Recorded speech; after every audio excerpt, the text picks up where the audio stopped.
There is an exhausting tension most of us feel, but rarely know how to name. It's the gap between what our mind confidently confesses and the quiet anxiety our body actually experiences. We call this disequilibrium. You know the feeling. Your intellect tells you, "I trust that I am safe," while your shoulders brace up and your chest stays tight. Your mind declares peace, but your nervous system acts as if a threat is imminent. Our default response to this discomfort is cognitive force. We attempt to bridge the gap by trying to believe harder, using pure intellectual willpower to wrestle our physical reactions into submission.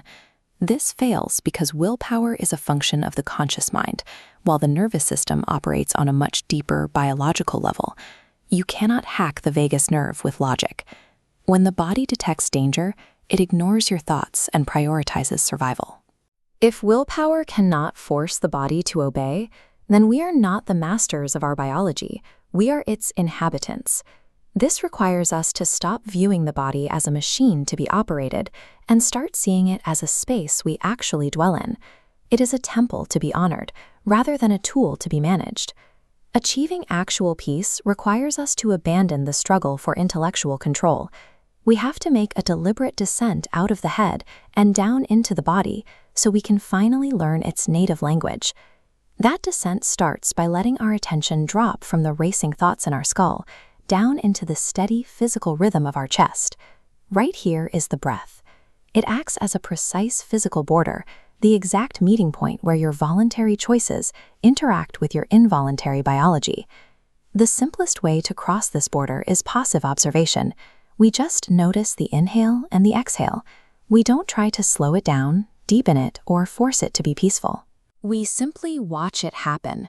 By observing the breath instead of trying to control it, we stop managing our biology. We safely cross the threshold out of our cognitive mind and give ourselves permission to feel the body's internal biological logic at work. That internal biological logic is what we call your runtime, the underlying framework governing exactly how and why your body instinctively reacts to stressors. This matrix maps out those specific nervous system states. At the baseline, we have the ventral vagal state, where we feel calm and socially engaged.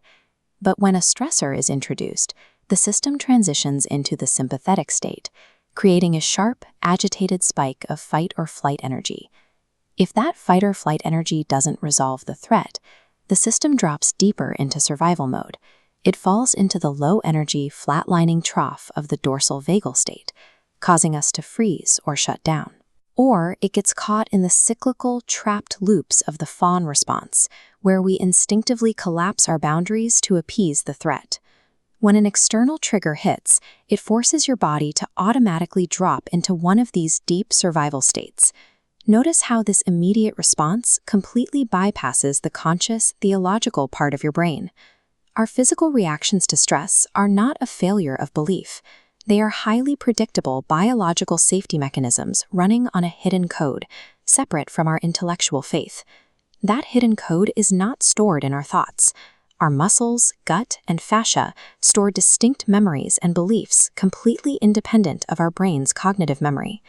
To access this, we use observational tools like trigger mapping and somatic journaling. We use these specifically to locate where these hidden beliefs live in our physical posture, without trying to immediately fix them.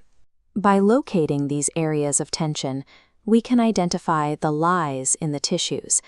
These are the inherited voices of our culture, our family, or past trauma that are actively dictating how our body braces itself. Once we locate those physical holding patterns, we can practice somatic lament. This means putting words to the sensation, actually saying, "My chest feels heavy with a grief I haven't named." This gives the body the witness it has been waiting for. When we acknowledge the truth of what the body is carrying, the nervous system no longer needs to stay on high alert to get our attention. This honest witnessing creates a sense of internal safety, allowing the tissues to finally release the tension they've been guarding. This process of being with what is, rather than forcing what should be, is called integration. Healing is a slow, subtle softening of tension that the body may have held tight for decades. You will likely still experience triggers and moments of physical tension. That is the normal human condition, but those reactions lose their power over you once you possess the language to listen to them. This biological reality is the foundation of spiritual wholeness. If God is the one who knit our inward parts together, then our triggers and tensions are the very places where we are seen and known. We find wholeness when we stop trying to leave our skin to find God and realize He is present in the pulse and the breath. Release the need for forced progress. Let go of the exhausting effort to manage your reactions and embrace the simple faithfulness of staying present in your own skin. Place a hand on your heart and feel the steady rhythm underneath. Today, you have moved beyond simply collecting information. You have entered the physical practice of becoming an integrated person.